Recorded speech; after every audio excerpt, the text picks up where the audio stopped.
This is a project I did back before I had a channel, but I thought it was worth noting because many of us do-it-yourselfers do closet projects.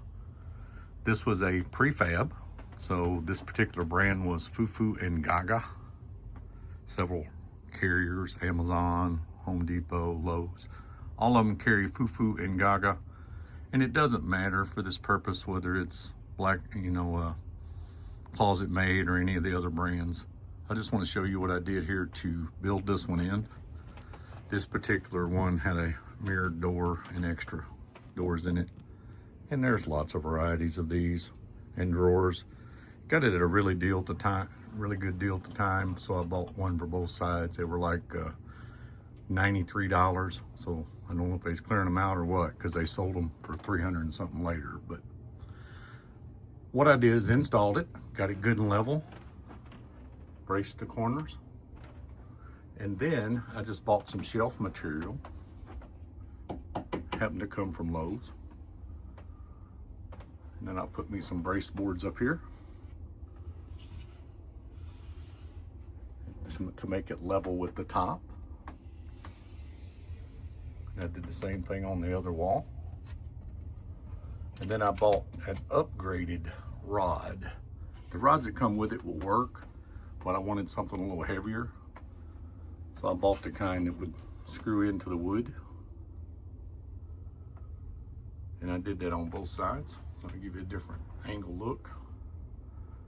So I actually have 2 rods on one side, 1 rod on this other side, so that we could have like our clothes basket in here. And then I have the exact mirror image on the other side, so to speak. So this one is just backwards, so the mirrors are across from each other. But anyway, it's the same unit, but it doesn't have to have doors. It doesn't have to have this particular brand for what I'm showing you. Just saying, it's pretty easy to build this in if you'll anchor it to the wall so it can't go anywhere. Then put your brace supports up here.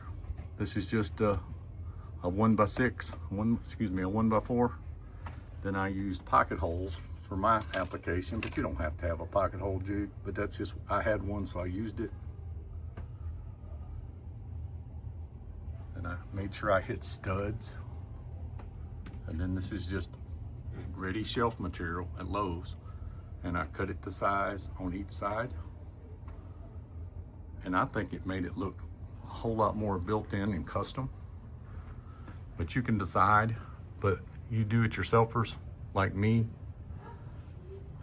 this is a project you can take on. I am 63, so at the time I was 62. So I took a couple of days. I mean, I put the boxes together, and then I went and got the wood and cut it. So 2 or 3 days we were living out of another closet, but my wife was pleased and I'm pleased with the outcome. If this has helped you in any way, I'd appreciate a like and subscribe. I do enjoy doing this stuff, and I'm hoping it reaches some of the masses and that you will also enjoy it. I'll try to pull up all my links of the items that I bought, if they're still available, and the tools I used, if that would be beneficial to anyone. These links do lead to products that may give me a small commission, but it doesn't cost you anything. So don't use a link, do use a link, that's up to you. But the little bit helps my channel. Hope this has helped. And until the next video, y'all take care.